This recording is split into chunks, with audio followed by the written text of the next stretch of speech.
Shalom, selamat sore. Perkenalkan, nama saya Adriani Misa dengan NIM 210303079. Saya dari kelas C, Prodi Sosiologi, Fakultas Fisip. Di sini saya akan merevisi sebuah buku yang berjudul Trump and the Politics of Neonationalism. Buku ini ditulis oleh Jeffrey Haynes dan diterbitkan oleh Routledge Focus. Buku ini berbahasa Inggris, edisi 2021 dengan jumlah halaman 122.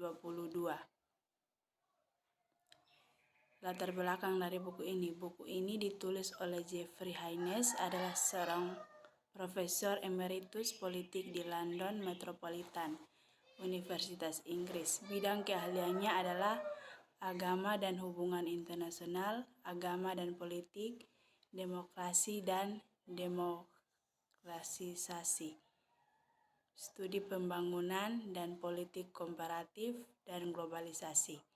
Buku ini menganalisis dampak politik kedua aliran tersebut dalam kaitannya dengan perang budaya Amerika di dalam negeri dan benturan peradaban dalam kebijakan luar negeri Amerika Serikat.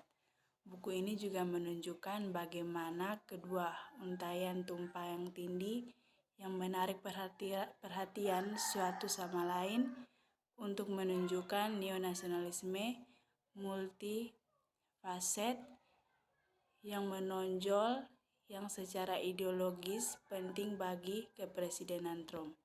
Penulis juga menekankan bahwa fenomena Trump telah dibangun selama beberapa dekade dan kepresidenan Trump telah menggunakan keresahan politik, sosial, dan ekonomi yang signifikan dan krisis ekonomi pasca 2010 dan gelojak global terkait untuk kebijakan mode dan kemajuan yang sangat menarik baik untuk kanan Kristen dan banyak nasionalis sekuler. Buku ini akan menarik perhatian bagi mahasiswa peneliti yang membuat kebijakan yang menarik dengan politik Amerika, sejarah politik Amerika, agama, dan lain sebagainya. Pada bagian isi dari buku ini, yang pertama memuat tentang dari nasionalisme ke neonasionalisme kepresidenan Trump dicirikan oleh popularisasi politik dan keberpihakan yang memberi makan ideologi nasionalisme. Berdasarkan nasionalisme Kristen dan nasionalisme sekuler, nasionalisme pemerintahan Trump bukanlah hal yang sama sekali baru. Hal ini mengingatkan pada ideologi kepresidenan Ronald Reagan dari tahun 1981 sampai 1989 yang juga berkembang pada pemecahan politik antara konservatif dan liberal. 8 tahun kepresidenan Reagan pada tahun 1980-an terjadi selama periode perubahan sosial dan politik besar, baik itu dalam maupun luar negeri. Di dalam negeri berdasarkan ini menyaksikan kebangkitan politik kanan Kristen. Secara internasional, perang budaya Amerika dan Uni Soviet memuncak pada tahun 1980-an. Satu dekade yang menyaksikan runtuhnya tembok Berlin diikuti pada tahun 1991 oleh runtuhnya Uni Soviet. Setelah kepresidenan Reagan, Christine Wright mendominasi partai politik. Pada awal 2020-an, Partai Kanan dan Republik Kristen berada di satu sisi perang budaya Amerika. Di sisi lain, kaum liberal, agama, dan sekularis, serta banyak di komunitas kaum hijau dan feminis. Untuk memahami perang budaya saat ini di Amerika Serikat, ada baiknya menelusuri kebangkitan neonasionalisme di Amerika. Ini kita lakukan di bab saat ini. Kami memeriksa perang budaya Amerika Serikat secara rinci. Pada bagian kedua ini, dimulai dengan menelusuri kemunculan dan perkembangan nasionalisme, sebuah ideologi sekuler pada abad ke-19. Ini adalah saat ketika negara-negara Eropa berusaha untuk membuat diri mereka hebat melalui kolonialisme. Belakangan nasionalisme tidak disukai. Donald Trump mengucapkan kata-kata pidato pada tahun 2017. Pelantikan pada rakyat Amerika itu adalah artikulasi yang jelas dari neonasionalismenya, menyoroti bahwa dia akan memprioritaskan apa yang dia lihat sebagai kepentingan Amerika dengan merugikan segala sesuatu yang lainnya. Sepintas tidak ada yang sangat kontroversial tentang klaim semacam itu. Sekilas, pernyataan ini sangat nyaman muncul apa yang dimaksud Trump dengan istilah Amerika. Bagi banyak pengamat dan orang Amerika biasa, nasionalisme Trump's America First dibatasi oleh ras dan berakar pada penghinaan terhadap orang. Beberapa melihat sebagai manifestasi etnonasionalisme yang dimanifestasikan dalam kebijakan termasuk karangan Muslim, tembok pembatasan dengan Meksiko, dan pemisahan keluarga dari imigran ilegal yang ditahan.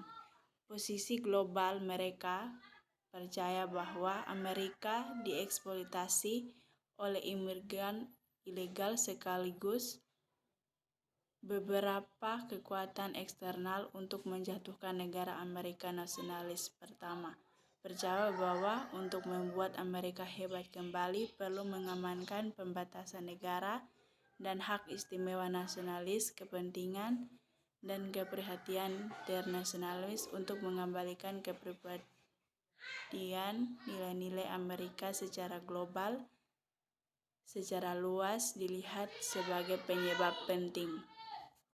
Kesimpulan dari buku ini yaitu bab penutup dibagi menjadi 2 bagian, diikuti dengan epilog yang terakhir mengikuti hasil pemilihan presiden tanggal 3 November tahun 2020 yang melihat Presiden Donald Trump dikeluarkan dari jabatan melalui keinginan yang jelas dari mayoritas orang Amerika yang memilih.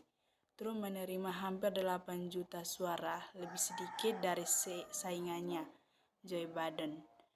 Selain itu, Biden menerima mayoritas suara elektoral college yang mengarah pada pelantikannya sebagai presiden ke-64 pada tahun 2021.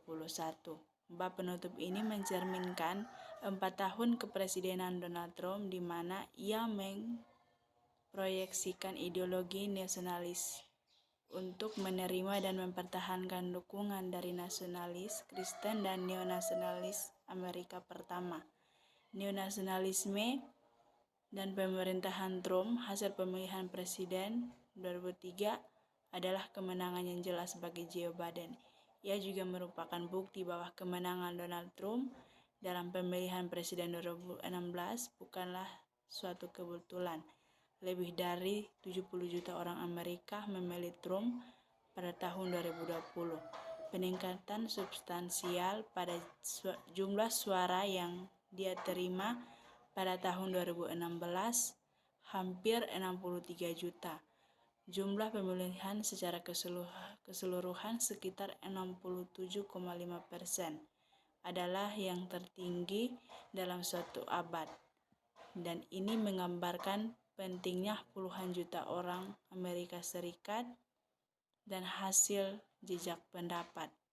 Nasionalisme seperti yang dipraktikkan oleh Presiden Trump adalah sebuah ideologi yang menyuarakan superioritas yang dirasakan dari nilai-nilai kepercayaan Yudeo-Kristen atas orang lain. Sekian hasil review buku dari saya. Kiranya buku ini dapat berguna bagi kita sebagai pembaca. Terima kasih.